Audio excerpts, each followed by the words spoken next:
और सब अपनी अपनी अपना सब सुनाते कि हमको उत्तराधिकारी बना के प्रचार करो, और सबसे प्रचार करवाता है हम उत्तराधिकारी हो गए, उत्तराधिकारी बन गए, हमको सेवा दो, हमको पैसा दो, सामान दो, सम्मान दो। ये भी कोई प्रचार है? इस प्रचार से क्या जनहित होगा? क्या समाज का हित होगा? क्या लोगों का भला होता? ये तो व्यक्तिगत भला की बात कर रहा अपनी। और यही वो कह रहा कि हमको बाबा जी नामदान का अधिकार दे गए।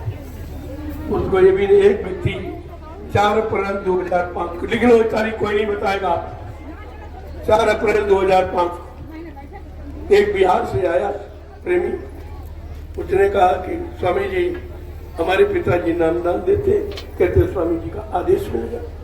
उसी समय से ये आदेश जारी किया गया भारत की समस्त संगठनों को कि मैंने किसी को हिंदुस्तान में नामदान का अधिकार नहीं दिया है, न हमारी कोई अभी मौज है। 2010 में फिर कहा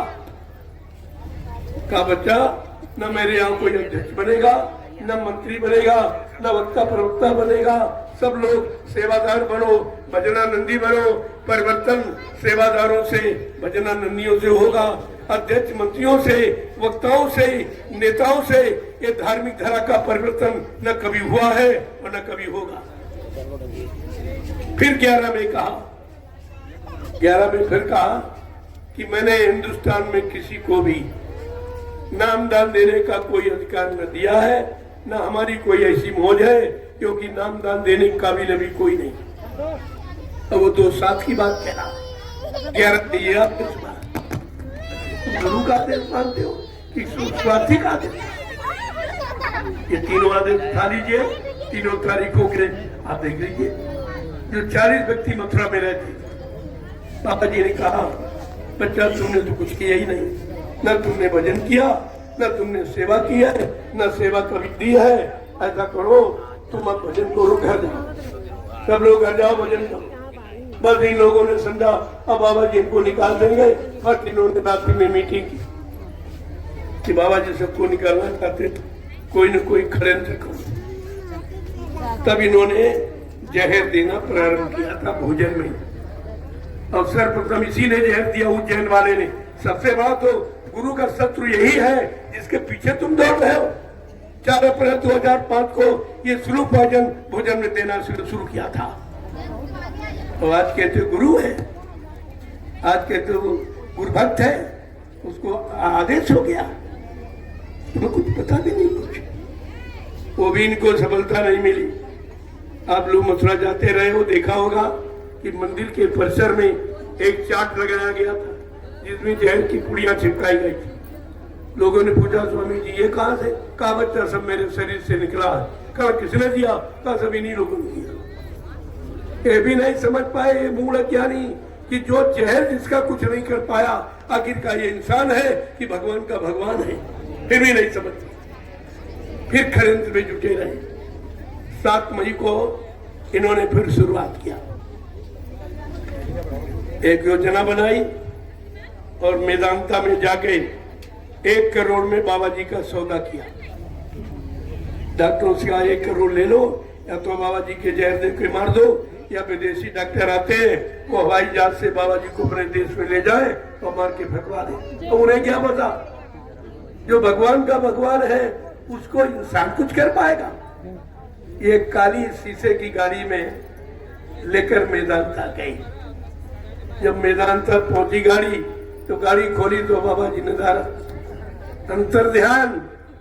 फिर भी इनकी बुद्धि नहीं आया कि कह दो भाई वो महापुरुष से अंतर ध्यान हो गए तो कोई फांसी देते थे। लेकिन विनाश काल विपरीत बुद्धि कैसे सोचेगी? 6 लाख में पुतला बनवाया गया मेदांता, 6 लाख में। मैंने कहा इससे क्या होगा? कहा इससे ये होगा कि हम प्रेमियों को समझा देंगे। हमने प्रेमी जब देखेगा तब क्या दिखाओगे?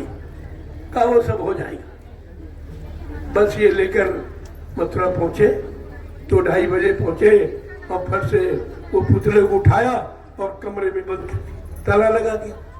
प्रेमी ने कहा भाई दिखाइए दिखाइए। कहा नहीं, समय से दर्शन होगा। प्रेमी चुप हो गया, चलो भाई समझ। जब प्रेमियों ने बड़ा जोर मारा कि आपने तो हम सबको बुलाया है कि अंतिम दर्शन कर जाओ, अंतिम तो दर्शन तो कराओ, जब प्रेमी एकदम हड़कंप करने लगा तो फट से उस कमरे से निकाला एक ताबूत शीशे का बनवाया था 3.5 फुट का। देखो बुद्धि कैसी काम करती। बाबा जी के शरीर की लंबाई 5 फुट 5.5 फुट और ताबूत 3 फुट का था। तुमने क्या मरने के बाद शरीर की लंबाई कम हो जाती थी? देखिए पहले, अरे सच्चाई तो सच्चाई ही, झूठ कब तक चलेगा? फिर लोगों ने कहा नहीं नहीं दिखाइए दिखाइए, हमको आपने बुलाया है। जब हंगामा करने लगे लोग तो फट से उठाया पुतला और मंच पर ऊपर लग दिया, ऊपर मंच में। लेकिन तुम्हें उसके पास नहीं जाने दिया, न किसी को देखने दिया। मैंने यही लोगों से पूछा कि तुम मथुरा गए थे, क्या तुमको बाबा जी का मृतक शरीर दिखाया गया? कि नहीं। क्या किसी ने देखा? हिंदुस्तान के कोई प्रेमी कह दे कि मैंने देखा? कहते नहीं देखा। तो बगैर देखे तुमने मान कैसे लिया? कहते यही गलती हुई। अब जब हंगामा मचने लगा, सब लगे उड़ाओ गरम मत गिराओ, देखो उड़ा करके सब झूठ बोलते हैं। जब ये होने लगा तो प्रशासन तो उनका था, प्रशासन का वो रिश्तेदार था, तो फट से लाठी चार्ज करा दिया। लाठी चार्ज जैसे गिराया गया सब भगदड़ मच गई और फट से वो पुतले को उठाया और जला दिया। समय के पहले 2.5 घंटे पर जो समय निर्धारित था उससे 2.5 घंटे पहले उस पुतले को जला दिया गया। लोगों से मैंने कहा कि जरा इसकी राख को टेस्ट कराइए, डॉक्टर बता देगा कि मनुष्य शरीर की राख है कि और किसी लकड़ी की राख। जब वो राख गई तो देखा गया अरे ये तो चंदन की राख है, मनुष्य शरीर की राख नहीं है। फिर इन्होंने करोड़ रुपए भर दिया, वहां डॉक्टर को दे दिया। अरे हमने कहा भाई सच्चाई रुपए पैसे से छिपने वाली नहीं है, तो नहीं छिपेगी। तो मैंने संदेश प्रसारित कर दिया सारे देश में। जीवित का प्रचार मैंने किया, किसी ने नहीं किया। किसी को विश्वास नहीं अपने गुरु पर और किसी ने कहा नहीं, केवल मैंने किया और आज भी कहता हूं और कहता रहूंगा। अब समय आ जाएगा तो आपके सामने हो जाएगा। पहले भी आपसे कहा था कि ऐसी लीला करूंगा, ऐसा खेल करूंगा, तुम समझ नहीं पाओगे और ऐसी जगह चला जाऊंगा तुम इतनी जल्दी मुझे पा नहीं सकोगे। मैं समय से आऊंगा, अपने समस्त वादों को पूरा करके दिखाऊंगा।